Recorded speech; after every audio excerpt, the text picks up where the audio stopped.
summarize the things that would get excluded on the Christian ESG side. So basically, in all of this, we're taking the entire universe of things that could be invested in, whether it's mutual funds or individual companies or ETFs or whatever the case may be, right?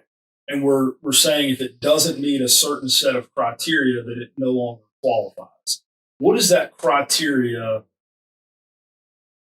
I'm not going to say generally that we use for our biblically responsible strategy. I can go general and then I'll add in what we use. So generally, it is going to exclude companies that earn revenue from the production or distribution of pornography.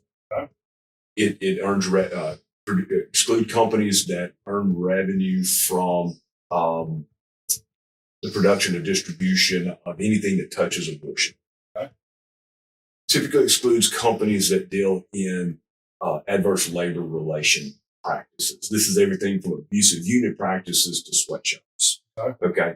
And those three really get into do not harm people. Sure. That's where they're driving it. So it's heavily excluded anything that touches any type of human trafficking, whether it's for sexual purposes or whether it's for labor purposes.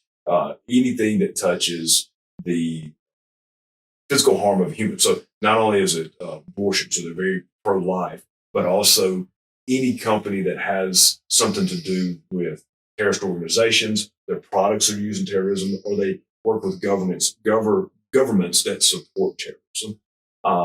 And you're getting into then some of the investments start getting into the environmental funds.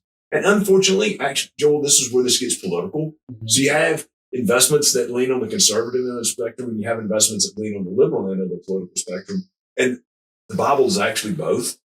Okay. I know that shocks a lot of our friends here in the Bible Belt South, but the Bible it's very pro-environment. All right. So if you're wanting something that is very biblically sound, it needs to have an environmental screening sleeve to it. So those are the standards that you could get today that are inarguably biblical.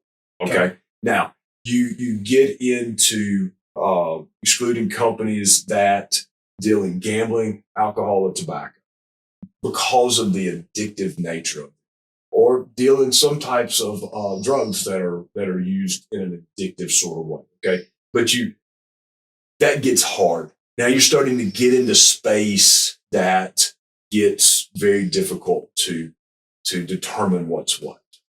Okay. But basically, do no harm to people and do no harm to the environment.